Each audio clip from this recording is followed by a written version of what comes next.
भारतीय इतिहास के कुछ विषय के साथ राजा किसान भावनगर, जिसके अंतर्गत आज हम देखेंगे उपभाग 5.3 ग्रामीण समाज में विभिन्नताएं। भारत का जो ग्रामीण समाज है उसमें क्या क्या विभिन्नताएं देखिए। विभिन्नताओं का मतलब है कुछ लोग बहुत आगे, कुछ लोग बहुत पीछे, सब समान ना हो, यही विभिन्नताएं होती हैं। कल हमने देखा था, हमने कृषि में उत्पादन बढ़ाने के जो तकनीक या तरीके समझे थे।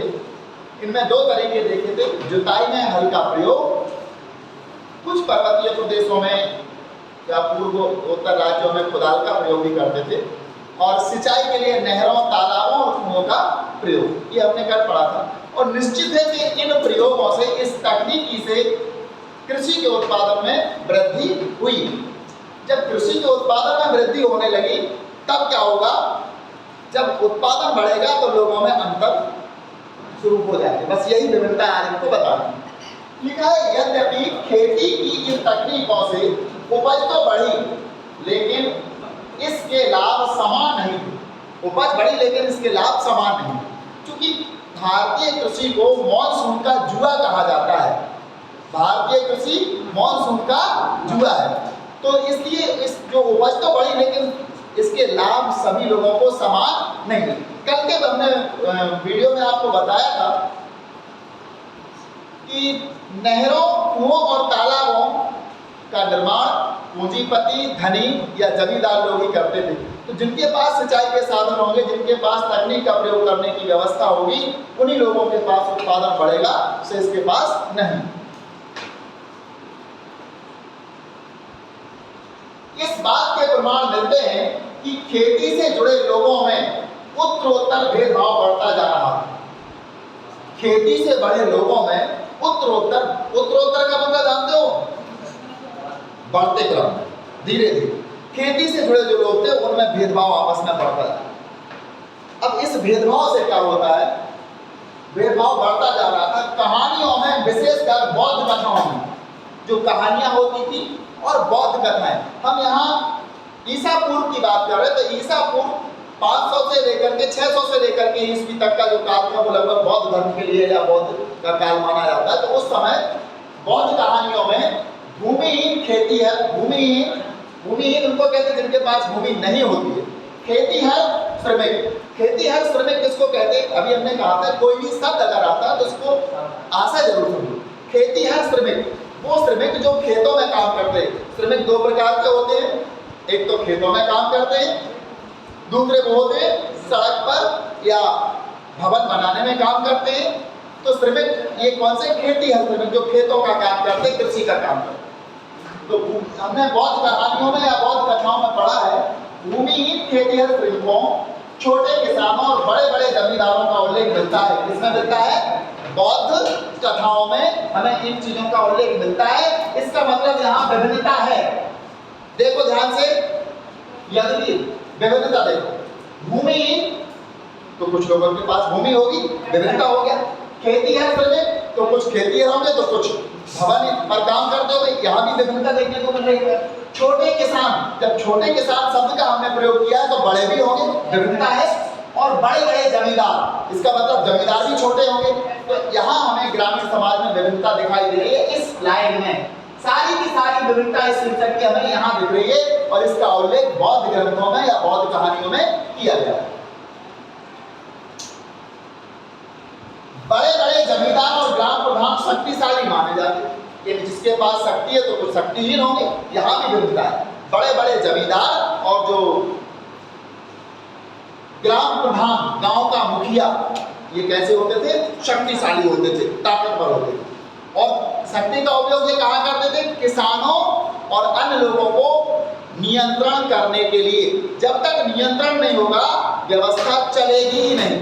आप एक सिंहासन पर किसी राजा को, सम्राट को बिठा दो, सम्राट बहुत अच्छा है, योग्य है, सब कुछ है, लेकिन उसके पास शक्ति नहीं है, वो नियंत्रण स्थापित नहीं कर पा रहा किसी से, क्या किसी भी चीज पर या किसी लोगों पर, तो क्या वो राज्य ज्यादा दिन तक चलेगा?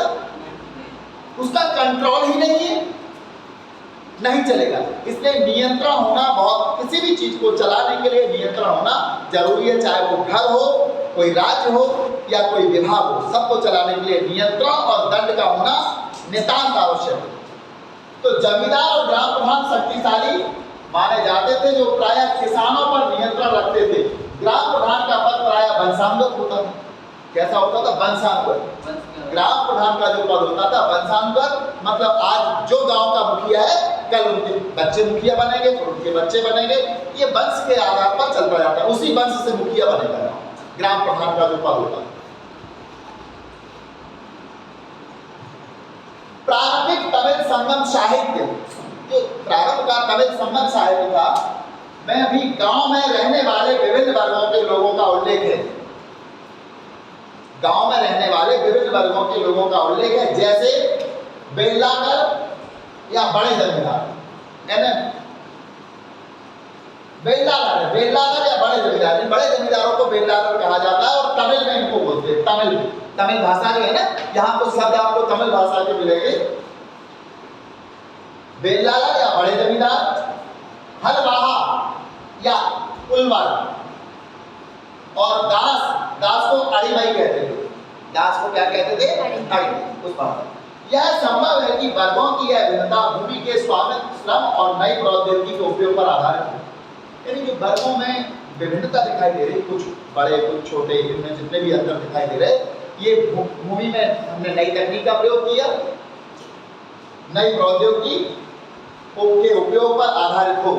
ऐसी परिस्थिति में भूमि का स्वामित्व तो महत्वपूर्ण हो गया, जिसकी चर्चा प्रायः विधि ग्रंथों में की गई। भूमि का स्वामित्व, जो जितनी ज्यादा भूमि का स्वामी, वो उतना बड़ा आदमी। तो इससे भी समाज में विभिन्नता देखने को मिलती है। यहाँ एक शब्द आता है गहपति।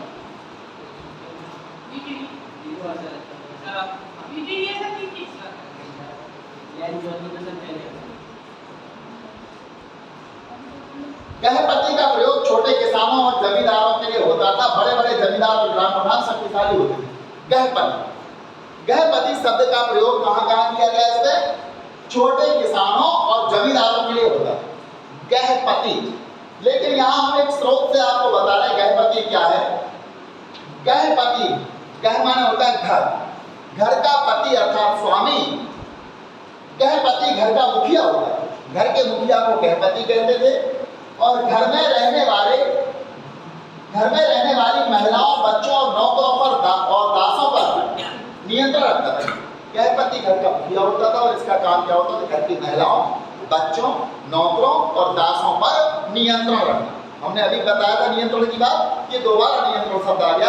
यानी जो नियंत्रण रखता है तभी घर चल पाता है। घर से जुड़े भूमि, जानवर या अन्य सभी वस्तुओं का वह मालिक होता था। घर से जो भूमि जुड़ी है, यानी परिवार की जो भूमि है, जानवर है या अन्य वस्तुएं हैं, इन सभी का वो मालिक होता था। कौन? गहपति। कभी कभी इस शब्द का प्रयोग नगरों में रहने वाले संभ्रांत और व्यापारियों के लिए भी होता था। नगरों में जो संभ्रांत व्यक्ति रहते थे, संभ्रांत व्यक्ति मतलब जेंटलमैन, भद्रपुरुष, जो सब लोग नगरों में, कभी हम आपको नगर के बारे में बताएंगे, तो इसको सभ्य लोगों का ही गढ़ कहा जाता है, जहाँ सब लोग निवास करते हैं। तो नगरों में रहने वाले जो संभ्रांत व्यक्ति थे, इनके लिए भी कभी कभी गहपति शब्द का प्रयोग किया जाता था। ये गहपति है।